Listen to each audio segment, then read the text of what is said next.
اچھا سر، ایک اگلا سوال جو ہمارے پاس آیا ہے وہ، کیونکہ ہم نوجوان ہیں، ہم خود بھی اس چیز کا بڑا استعمال کرتے ہیں، وہ ہے ویڈیوگرافی فوٹوگرافی کے حوالے سے. کہیں پہ سنا تھا کہ یہ جو تصویر بنانا حرام ہے. کنفیوز ہے عوام، میں خود کنفیوز ہوں، میری اصلاح فرمائیے گا کہ یہ اس کے حوالے سے اسلامی تعلیمات کیا ہیں، آیا یہ حلال ہے حرام ہے، کیا ہے، ہمارے سے شیئر کیجیے گا. دیکھیے، کبھی کبھار ہر ذی شعور انسان کا ذہن عجیب سے الجھاؤ کا شکار ہو جاتا ہے جب اس قسم کے مسائل سنتا ہے انسان آج کل کے دور میں یا کسی بھی دور میں، کہ جب ہم اپنی راست بازی سے یا اس ڈائریکٹ صراط مستقیم جو اللہ تعالیٰ نے ہمارے لیے مقرر کر رکھا ہے اس سے ہٹ کر ہم اپنے طور پر اس پیٹی قسم کے ایسے مسائل میں الجھنا شروع ہو جاتے ہیں جو حقیقت میں اپنے اندر کسی قسم کی اپنی حیثیت رکھتے ہی نہیں ہے کہ ان پر ڈسکشن کی جائے. اب ہم اس کائنات ساری میں رہتے ہوئے اس مسئلے کے اوپر روز و شب اپنا وقت ضائع کرتے ہیں کہ یہ تصویر حرام ہے یا حلال ہے. مجھے اس بات کی بڑی حیرانگی ہوتی ہے کہ اس تصویروں بری کائنات میں رہ کر ہم یہ بات کرتے ہیں. یہ سب سے بڑی عجیب سی بات ہے. مجھے بتائیے کہ اس کائنات کا وجود تصویر کے علاوہ کچھ ہے؟ اور تصویر کے بعد اس تصویر کی حیت اور ماہیت کے لحاظ سے اس کا ایک مادے کے طور پر اللہ تعالیٰ نے رکھی. ہر مادہ بھی ایک تصویر ہے. اس رب کریم نے جس کا اپنا نام المصور ہے، اس نے اس کائنات کی سوچ کے بارے میں جس وقت سوچا تو اس نے کیا کہا؟ وَإِذَا أَرَادَ شَيْئًا أَن يَقُولَ لَهُ كُن فَيَكُونُ. جب میں کسی چیز کا ارادہ کرتا ہوں، ارادہ مین پیچھے سارے یہ تصورات ہیں کہ اس کی حیت ترکیبی کیا ہوگی، اس کی ماہیت کیا ہوگی، اس کی تصویر کیا ہوگی، اس کا قد کتنا ہوگا، اس کی چوڑائی کتنی ہوگی، اس کی لمبائی کتنی ہوگی، اس کے اجزاء کتنے ہوں گے، اس کی خصوصیات کتنی ہوں گی، اس کے اندر مکلفات کتنی ہوں گی، اس کے اندر تکالیف کتنی ہوں گی جو سہے گا، اس کے اندر خوشیاں کتنی ہوں گی جو بیئر کرے گا. یہ احساسات بھی اس تصویر میں ڈال دیے اللہ تعالیٰ نے. ہر قسم کی چیز کے بارے میں المصور نے ایک تصور کیا، ایک تصویر بنائی، اور اس کے بنانے کے ساتھ اپنی قوت کاملہ کا اظہار کرتے ہوئے کہا کہ کن فیکون، ہو جاؤ، اور پھر وہ ہوتی چلی گئی، ہوتی چلی جاتی ہے. تصویریں بنتی چلی گئیں، تصویریں بنتی چلی جاتی ہیں، تصویریں بنتی چلی جاتی ہیں. اس کائنات میں میری اور آپ کی ایک تصویر ہے، ایک سٹرکچر ہے، اور اس تصویر کی ساری بنیاد اس رب کریم نے آنکھ میں رکھ دی ہے. تمہاری آنکھ ہوگی تو شناخت کرے گی تصویر کو، اگر ہے ہی نہیں ہے تو اس کے بعد کیا حیثیت ہے اس تصویر کی؟ میری تصویر، ایک پرندے کی تصویر، ایک چرندے کی تصویر، دنیا کی تمام مخلوقات آبی اور خشکی کی جتنی ہیں ان سب کی تصویر، بری اور بحری کی، آسمان کی تصویر، رات کو چمکنے والے ستاروں کی تصویر، سیاروں کی تصویر. اور ہم انسانوں کو اللہ تعالیٰ نے کچھ اگر قوت بخشی، تھوڑی بہت اس نے ڈسکوریز کی، دریافت کرنے کی، یا وہی اپنی تخلیق کاری کی اور مصوری کی قوت رب کریم نے کچھ تھوڑی بہت عطا کی، تو انہوں نے کیا کیا؟ انہوں نے آپ کے ارد گرد مختلف قسم کی تصویری ڈھانچے پھیلا رکھے ہیں جو آپ کو آسودیاں دیتے ہیں، آپ کو آسائشات دیتے ہیں. میں بیٹھا ہوں یہاں پر آپ کے سامنے بات کر رہا ہوں، ایک تصویر ہے جو بنی کسی کی، اور تصویر کی ماہیت، حیثیت، خصوصیات کے ناطے سے اس نے ایک کیمرہ ایجاد کیا اور اس کے اندر ساری خصوصیات رکھیں. وہ یہاں بیٹھی ہوئی ہماری ساری چیزوں کے اپنے اندر کیپچر کرنے کے بعد تم تک پہنچاتا ہے. اسی طرح اس کائنات کی ہر چیز، سردیوں میں بیٹھے ہوئے آپ کو ہیٹر کی ضرورت ہے، کیا ہے اس کے پیچھے؟ ایک تصویر ہے، اور تصویر کے ساتھ اس تصویر کا ایک وجودی اعتبار ہے جو تمہارے سامنے موجود ہے، جو اپنی معتبری آپ کو ظاہر کرتا ہے کہ ہاں میں موجود ہوں. وہ فائدہ دیتا ہے آپ کو، آپ کی ایئر کنڈیشن جو آپ کو گرمیوں میں سردی دیتے ہیں. تصویر ہے اس کے پیچھے. یہ کیا چیز ہے؟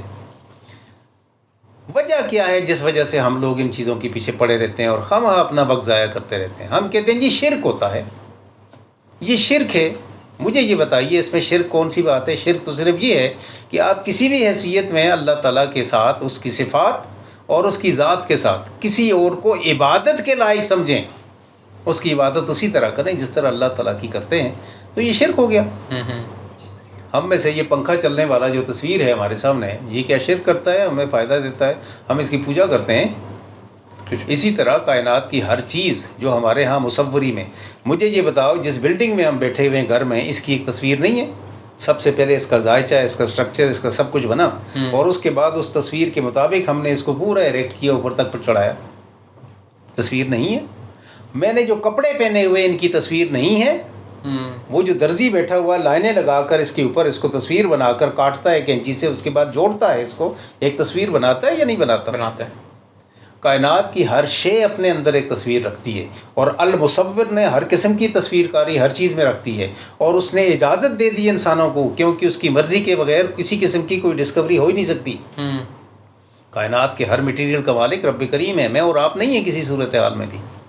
وہ رب کریم اجازت دیتا ہے تو ہمارے ہاں پنکھے ایجاد ہوتے ہیں، وہ اجازت دیتا ہے تو ہمارے ہاں ٹرانسپورٹیشن کے بہت سارے ذریعے ہوتے ہیں، وہ اجازت دیتا ہے تو کمیونیکیشن کے ہیں، وہ اجازت دیتا ہے ہمارے ہاں تو بہت ساری ڈسکوریز ہوتی ہیں، وہ تباہ کاری کے لیے ہوتی ہیں یا منفیت کی ہوتی ہیں، دونوں صورتوں میں اس کی اجازت ہے اس کے مٹیریل کے استعمال کی، انسان کو دی ہے تو وہ دیتا ہے۔ اور یاد رکھیے جب بھی انسان کسی بھی چیز کے بارے میں کوئی تصویر بناتا ہے وہ مفروضہ ہوتا ہے، اس کی اتنی لمبائی ہوگی، اتنی چوڑائی ہوگی، اتنی مقدار میں فلاں مٹیریل اس کے اندر میں ڈالوں گا تو یہ ریزلٹس آئیں گے۔ وہ ریزلٹس نہیں آتے بسا اوقات، کبھی بھی اس سے نہیں آتے جس طرح وہ بندہ اس وقت چاہ رہا ہوتا ہے، اس لیے کہ ناقص مصور ہے یہ۔ کامل المصور وہ رب کریم خود ہے، وہ کامل المصور اس تصویر میں اپنے طور پر جو چاہتا ہے وہ رنگ بھر کر وہ نتائج دے دیتا ہے اسے۔ جب وہ دیتا ہے وہ کہتا ہے کہ ہاں یہ میں نے ڈسکور کر لیا اس کو، دوسری جو چیز میں نے سوچی تھی اس کے بارے میں پھر کبھی سوچیں گے۔ تو یاد رکھیے اس کائنات میں ہم نے خواہاں اپنے لیے الجھاؤ پیدا کر دی۔ دین اسلام ان چیزوں سے کسی قسم کی غرض نہیں رکھتا، دین اسلام صرف اور صرف راست بازی کا دین ہے۔ بڑے عجیب سے ایک لطیفے کے طور پہ بھی استعمال ہوتی ہے یہ بات، لیکن تاریخ بتاتی ہے ہمیں کہ جب ہلاکو خان نے بغداد کا محاصرہ کیا اور 6 مہینے تک وہاں پہ رہا، اور 6 مہینے تک مسلسل وہاں پر مختلف قسم کے مباحث میں جا کر شریک ہوتا رہا بنفس نفیس، یہ دیکھنے کے لیے کہ آخر یہ تہذیب ہے کیا مسلمانوں کی۔ وہ الگ بات ہے کہ اسی کا اثر ہوا کہ فتح عراق کے بعد وہ شخص، اس کا سارا قبیلہ جسے ہم کہتے ہیں نا تارتاری، وہ سارے مسلمان ہو گئے۔ لیکن اس دوران اس نے دیکھا 6 پورے مہینے گزرنے کے بعد کہ بحث کس پہ ہو رہی ہے، انڈا پہلے آیا تھا یہ مرغی، گائے پہلے آئی تھی یا بیل پہلے آیا تھا؟ جب گائے پہلے آئی تھی تو اس کا دودھ کس نے پہلے استعمال کیا تھا؟ قرآن خالق ہے یا مخلوق ہے؟ ٹھیک ہے، ہماری جاتے جاتے جوتی خود مسجد کے باہر جا کر اگر دائیں اگلی طرف اور بائیں اس طرف ہو جائے تو کیا ہو جائے گا؟ اگر کوئی بندہ بایاں پیر مسجد سے نکالتے وقت اس کے بعد دائیں جوتی اس میں پہنتا ہے یا بائیں پہنتا ہے تو اس میں کیا کیا اس کے اوپر غیر ضروری حرم پاک میں جا کر یہ چیزیں اگر ہو جاتی ہیں تو کیا ہوتا ہے؟ اگر کسی کے ویسے ہی خیال میں آ جاتا ہے کہ کسی کے ساتھ وہاں مباشرت کر رہا ہے تو اس کو کون کون سی سزائیں ہوں گی؟ یعنی ہم نے پیٹی قسم کے ان مسائل میں اپنے آپ کو ایسے الجھائے رکھا۔ اب اس نے 6 مہینے تک دیکھنے کے بعد اس نے کہا کہ سارے 6 کے 6,000 بڑے بڑے علماء کو دعوت کی اور سب کو سلاٹر کر دیا۔ تو اس نے کہا کہ میں نے تو دیکھا ہے سارے دین کو، اس میں سے قرآن اور نبی پاک صلی اللہ علیہ وآلہ وسلم کی حدیث کے علاوہ سارے مباحث کی ساری کتابوں کو اس نے جلا دیا، جس میں بڑی بڑی بحثیں ہوتی تھیں، علم الکلام پہ بحث ہوتی تھی اور مختلف قسم کے ان کے اجزائے ترکیبی بیان کیے جاتے تھے، سب کو اس نے ختم کر دیا۔ ہمارے پاس کرنے کو اور کچھ رہا نہیں ہے کیا کہ ہم انہی چیزوں میں پھنسے ہوئے ہیں؟ ہمارے ہاں ہماری قوم پیچھے کیوں ہیں مسلمان؟ ہم دوسروں کے محتاج کیوں ہیں؟ دست نگر کیوں ہیں؟ معذرت کے ساتھ ہم پیپر پن جو کہ آج کل یا سٹیپلر ہوتا ہے اس کی پن جی خریدنے کے لیے مارکیٹ میں جاتے ہیں تو اوپر لکھا ہوتا ہے میڈ ان چائنا، اور ہمارے اذہان کی عظمتیں دیکھو کہ تصویر حرام ہے یا حلال ہے۔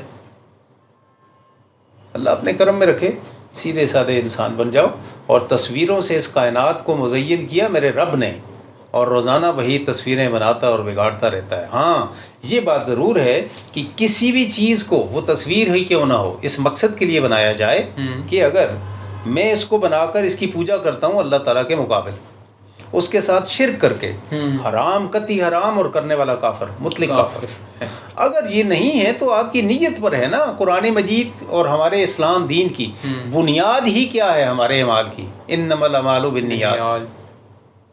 کسی بندے نے اگر غلطی بھی کی ہے، اس کی نیت غلطی کرنے کی نہیں تھی تو کہا کہ اس کا گناہ اس کے سر نہیں ہے، اس لیے کہ اس کی نیت نہیں تھی، ہو گیا سرزد اس سے۔ جس کی نیت ہی تصویر کو اس لیے بنانا نہیں ہے کہ میں اس کی پوجا کروں تو اس پر یہ الزام کیوں ہے کہ وہ حرام ہے؟ اب دیکھو آئیڈینٹیفیکیشن ہر چیز کی ہمارے پاس موجود ہے، یعنی آئی ڈی کارڈ ہے ہمارا، دیگر بہت سارے کارڈ، بینک میں کارڈ، ہر جگہ کارڈ ہمارے، اس میں کیا ہے ہماری تصویر ہے، آئیڈینٹیفیکیشن۔ اب تو تصویر سے ہٹ کر تصویریں آ گئی نا، آپ کے انگوٹھے کی آ گئی، آپ کی آنکھوں کی آ گئی، آپ کے چہرے کی آ گئی، اسکینز آ گئے، سارے بہت ساری چیزیں آ گئی، بایو میٹرک سسٹمز آ گئے ہمارے یہاں بہت زیادہ۔ کہاں سے تصویر کو ہٹاؤ گے؟ نا جو چیز نیچر کے خلاف ہے وہ اللہ کی طرف سے نہیں ہے، یاد رکھو.